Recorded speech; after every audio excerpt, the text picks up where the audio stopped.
हाँ जी, तो कैसे हो आप लोग। मैं आपका नीलेश भैया बहुत बहुत स्वागत करता हूँ इस यूट्यूब चैनल पे।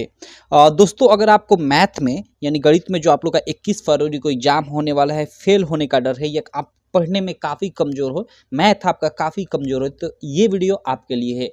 जी हाँ, मैं दोस्त इस वीडियो में मैं कुछ स्टेप बताने वाला हूँ, कुछ तरीके बताने वाला हूँ। अगर आपको डर लग रहा है कि आप फेल हो जाओगे, तो फेल नहीं होगे। ये कुछ तरीके हैं, इनको अपना कर देखो, यहाँ पे ये बोर्ड ने भी पूरा का पूरा ये एडवाइजरी ये जारी किया था। ये एक तरह से नोट्स इसको बोल सकते हैं कि कैसे आप मैथ में अच्छा मार्क अचीव कर सकते हो। ये पूरा का पूरा ये लिखा हुआ है, आप बोर्ड की वेबसाइट से डाउनलोड कर सकते हो। तो चलो, सबसे पहले कुछ मैं आपको चीज़ें समझाता हूँ।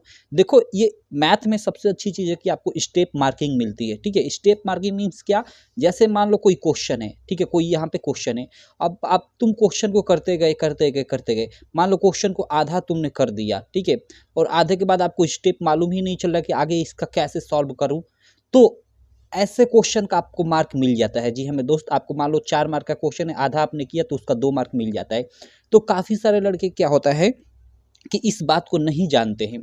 तो जैसे कोई क्वेश्चन है, उनको डाउट रहता है, मतलब उनको थोड़ा सा भी उस क्वेश्चन में डाउट रहता है, तो उस क्वेश्चन को वो छोड़ देते हैं। लेकिन ऐसा मत करना। अगर आपको कोई क्वेश्चन आ रहा है, भले ही वो आधा आ रहा है, पूरा आपका नहीं आ रहा है, आप उसको करो और आधे में ही छोड़ दो, कोई दिक्कत नहीं है। टीचर देखेगा कि हाँ, लड़के का जो स्टेप है वो सही है, लग रहा है लड़का यहाँ पे मतलब उसको कोई यहाँ पे दिक्कत है, आगे नहीं कर पाया है, तो वो जितना किए हो उसके हिसाब से वो मार्क दे देगा। ठीक है, जितने नंबर का क्वेश्चन रहेगा और जितना तुम किए होगे वो अपने हिसाब से उसका मार्क दे देगा।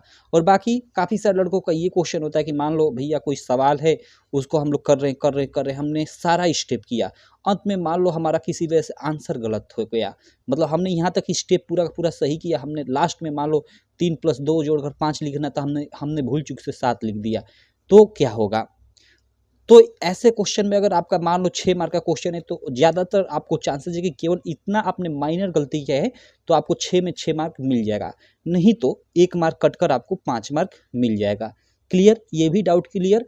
काफ़ी सारे लड़के कमेंट में इस चीज़ को पूछ रहे थे। और स्टेप मार्किंग तो मैंने आपको बता ही दिया कि अगर क्वेश्चन आपको जितना आ रहा है उतना करो। अगर आधा माधा भी क्वेश्चन करते हो तो उसका आपको नंबर मिलेगा। क्लियर? ऐसा नहीं है कि आप क्वेश्चन को सॉल्व करते हो और सॉल्व कर कर पूरा नीचे आंसर लाओगे तभी आपको मार्क मिलेगा। अगर आधा माधा भी उस क्वेश्चन को आप लोग कर लेते हो तो आपको नंबर मिलेगा। देखो, यहाँ पे सबसे पहले पास होने के तरीकों में अगर कोई देखो, मैथ में तो शॉर्टकट तरीका, कोई शॉर्ट तरीका नहीं है भाई साहब। अगर आपने पढ़ा है मैथ अच्छे से शुरू से, तो फिर आप अच्छा नंबर लाओगे, और नहीं पढ़े हो तो कैसे भी आप पास हो जाओ, बड़ी बात है। देखो, जैसा कि आप सब जानते हो कि आप लोग का 20 मार्क का ऑब्जेक्टिव है, और आपको पासिंग मार्क कितना चाहिए, तो आपको पासिंग मार्क आप लोग का, पासिंग मार्क के बारे में थोड़ा मैं आपको समझाता हूँ, शायद आप लोग जानते भी होंगे सब लोग। देखो, पासिंग मार्क मीन्स आपका 70 मार्क का पेपर है, 30 मार्क का तो आपको मतलब प्रैक्टिकल हो गया है मैथ में। अब 70 मार्क का ये जो थ्योरी का एग्जाम होगा आपका, इसमें इसमें से आपको 23 नंबर मिनिमम लाना होगा। ठीक है, 23 से अधिक ही लाना होगा पास होने के लिए। क्लियर है? तो 20 मार्क का ऑब्जेक्टिव है। अब देखो भाई, 20 मार्क का ऑब्जेक्टिव है, तो 20 में से अगर आप कितना भी कमजोर हो, तो 5 से 10 तो ऑब्जेक्टिव आप खुद कर ही लोगे। अब मान लो कुछ और ऑब्जेक्टिव आप जैसे अपने अगल बगल, अगर आपके अच्छे मतलब पहले दिन आप हिंदी का एग्जाम दिए, अच्छे रिलेशन बन गए अगल बगल के लड़कों से, तो मान लो वो 4-5 वो भी बता देंगे। देखो, किसी भी साइड से मतलब लड़कों से, अपने अगल बगल के लड़कों से ऑब्जेक्टिव क्वेश्चन पूछोगे तो वो बता देंगे। अब कहोगे कि 6 नंबर वाला क्वेश्चन बताओ, तो वो नहीं बताएंगे। 6 नंबर वाला आपको कितना आपको बताएंगे? आप कहोगे भाई 20 नंबर का कौथा सही होगा, तो वो फटाक से बोल जाएगा तीसरा लगा ले भाई। लेकिन आप 6 नंबर वाला क्वेश्चन बोलोगे तो 6 नंबर वाला भाई स्टेप वाइज जो बहुत होता है, तो वो नहीं बताएगा और आपसे गुस्सा भी हो जाएगा। तो आप ऑब्जेक्टिव बगल के लड़के से आराम से पूछ भी सकते हो। तो आप ऐसे ऐसे कर कर आराम से, अगर 20 में से कम 15 मार्क भी सही कर लेते हो, तो आप समझ रहे हो, अब आपको पासिंग के लिए कितना, केवल 7 नंबर चाहिए। और 7 नंबर भाई, मतलब जो आप लोग के सब्जेक्टिव क्वेश्चन है उसमें थोड़ा सा इधर उधर बस लिख दोगे, आपको पासिंग मार्क मिल जाएगा 100%, मैं गारंटी देता हूँ। ठीक है? अब देखो, यहाँ पे कुछ ये बोर्ड द्वारा एडवाइजरी जारी हुई थी, यहाँ पे मतलब कैसे लड़के अच्छा नंबर उठा सकते हैं।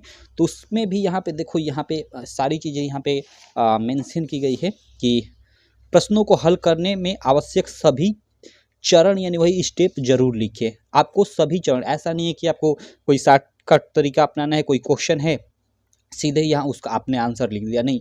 उसका अगर स्टेप वाइज तरीका है तो एकदम अच्छे से स्टेप वाइज करना है, आपको स्टेप वाइज कर कर आंसर लाना है। तो वही यहाँ पे इस बात पे फोकस कर रहा है, हाईलाइट किया हुआ है।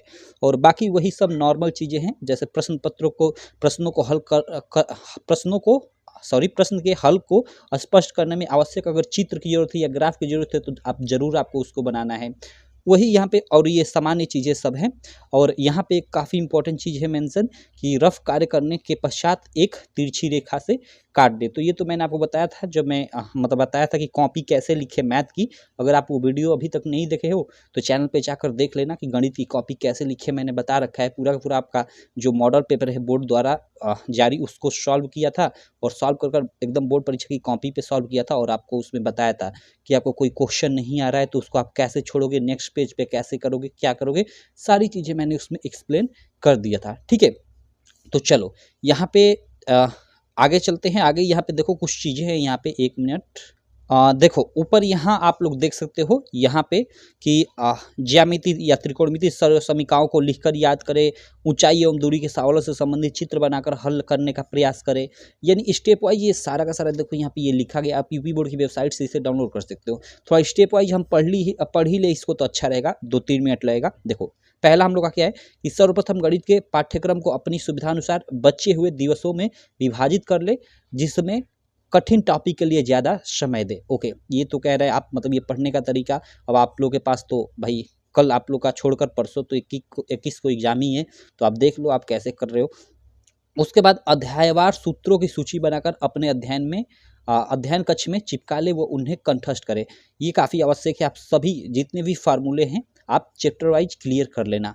उसके बाद क्या है कि अध्याय से संबंधित सभी नियमों एवं मुख्य बिंदुओं को एक साथ नोट कर ले, जिससे परीक्षा के समय रिवीजन करने में आसानी हो। भाई ये तो आप लोग का मतलब एक तरह से नोट्स की बात कर रहा है, जैसे आपने नोट्स अपना बनाया होगा वो सबसे बेस्ट होगा रिवीजन के लिए। उसके बाद क्या है, उसके बाद यहाँ पे है, आप लोग देख सकते हो। उसके बाद यहाँ पे है कि गणित में जो टॉपिक आपको सरल लगते हैं उन्हें सबसे पहले तैयार करें, जिससे उन पर आपकी पकड़ मजबूत हो। ये बिल्कुल राइट, यहाँ पे सबसे बड़ी चीज़ कहा गया है कि जो टॉपिक आपको सबसे अधिक समझ में आ रहा है आप उसी को पहले क्लियर कर लो। ऐसा नहीं कि जो आपको कठिन है टॉपिक उसी पे आप लग जाओ और अपना टाइम वेस्ट करो। और यही परीक्षा में भी चीज़ें अप्लाई होती है। जी हाँ मेरे दोस्त, यही परीक्षा में भी चीज़ें अप्लाई होती हैं। अगर आप किसी बड़े क्वेश्चन, कोई मान लो बड़ा क्वेश्चन है, ठीक है, कोई बड़ा क्वेश्चन है, देखो कोई भी बड़ा क्वेश्चन है उस पर आप अटक जाते हो तो उसमें मतलब मान लो आपको उस बड़े क्वेश्चन पे आपको 6 मिनट का टाइम देना चाहिए और आपने 15 मिनट का टाइम दे दिया, 15 मिनट 20 मिनट लगा दिया उसी क्वेश्चन में, तो फिर दिक्कत हो जाएगी। आगे जो आप लोग को मतलब मान लो जो क्वेश्चन आ रहा था उसके लिए भी टाइम नहीं बचेगा। तो इस बात को आपको ध्यान रखना है। क्लियर है? आगे देखो, परीक्षा से पूर्व ये तो मतलब वही सब पुनरावृत्ति करने को बोल रहा है। गणित में ओके, ज्यामिति यानी ज्योमेट्री के जितने भी प्रश्न हैं उनके लिए कह रहा है कि आपको परीक्षा में नुकीली पेंसिल का उपयोग करना है। अगर ज्योमेट्री में जैसे अगर कोई फिगर उगर या कोई रचना से संबंधित क्वेश्चन आ जाते हैं तो उसके लिए बोल रहा है। ये हमने देख लिया, ये टॉपिक देख लिया। गणित में जिन टॉपिक्स के लिए अधिक अंक निर्धारित है उन टॉपिक्स की पुनरावृत्ति करने पर अधिक बल दे। और जी हाँ मेरे दोस्त, जैसे आप लोग का एक रैखिक समीकरण युग्म वाला है ना, एक नॉर्मल भिन्नात्मक समीकरण दे देगा और उसको रैखिक समीकरण युग्म में हल करने को बोलेगा, वैसे क्वेश्चन अभी सुबह मैंने 2 करवाया हुआ है एक ही वीडियो में, वो आएगा ही आएगा निश्चित है उसका। या फिर आप लोग का हाइट एंड डिस्टेंस का क्वेश्चन आएगा ही आएगा 6 मार्क में। तो इनकी आप प्रैक्टिस कर लो, ठीक है। जैसे धारा और नाव से संबंधित क्वेश्चन आ सकता है आपका बड़ा 6 या 4 मार्क में, तो उनकी प्रैक्टिस आप मतलब ज़्यादा से ज़्यादा करो। तो यही सब चीज़ें हैं इसमें, ये स्टेप वाइज सब चीज़ें बताई गई हैं, ठीक है। आप बोर्ड की वेबसाइट से इसे डाउनलोड कर पढ़ भी सकते हो। बाकी मेन वही तरीका है कि आपको अगर डर लग रहा है पास नहीं हो पाओगे, काफ़ी कमज़ोर हो पढ़ने में, तो आपको 23 मार्क लाना है। तो भाई कम से कम तो आप 20 ऑब्जेक्टिव में से 10 तो आप खुद कर ही लोगे, या 5 ही कर लेते हो तो इधर उधर से भाई आपको और जितना भी मतलब अगल बगल साइड से मतलब इधर उधर से मिल जाए, आप करते करते कम से कम 15 तो कर ही देना, ठीक है। और देखो ऑप्शन में आप सब चूज करना। मान लो 20 नंबर क्वेश्चन है, उसका ABCD 4 ठे ऑप्शन है, ठीक है। अब आपको नहीं आ रहा है, आपको कहीं से किसी ने बताया भी नहीं, तो आप बस तुक्का लगा दो कि इसका B सही है। अगर गलत होता है तो कोई दिक्कत नहीं, अगर बाई चांस सही हो जाए तो अच्छी बात है, क्योंकि माइनस मार्किंग नहीं है तो आपका नंबर भी नहीं कटेगा। ठीक है, एक क्वेश्चन आपका गलत हुआ तो उसका जो नंबर था वही कटेगा, ऐसा नहीं कि आपका इसके साथ साथ एक नंबर और कटेगा, ऐसा नहीं है, माइनस मार्किंग तो है नहीं। तो इसीलिए आप सारे क्वेश्चन को भर देना, 20 के 20 जो ऑब्जेक्टिव है सबको भर देना, भले ही आपको न आ रहा हो। ठीक है, ये कुछ तरीके से जिनको आप अपनाकर अपने बोर्ड परीक्षा में पास हो सकते हैं या फिर अच्छा मार्क भी ला सकते हैं। जो पढ़ने में अच्छे हैं वो तो भाई ये बड़े बड़े जो टॉपिक हैं इनको आप बातों को ध्यान देकर, जैसे त्रिकोणमिति के हाइट एंड डिस्टेंस वाले क्वेश्चन पे ध्यान देकर, धारा नाव वाला वही क्वेश्चन, या जो हम लोग का भिन्नात्मक समीकरण होती है उसके रैखिक समीकरण इनमें बदल कर हल करना, इन सब बातों का ध्यान देकर और अच्छा मार्क आप ला सकते हो। ठीक है, बाकी चलो, आशा करता हूँ ये छोटी सी मेरी वीडियो आपको काफ़ी अच्छी लगी होगी। वीडियो अच्छी लगी तो यार चैनल को सब्सक्राइब कर देना, वीडियो को लाइक कर देना और अपने सारे दोस्तों में इस वीडियो को शेयर भी कर देना। मैं मिलता हूँ आपसे इसी प्रकार की नेक्स्ट वीडियो में, तब तक के लिए थैंक यू।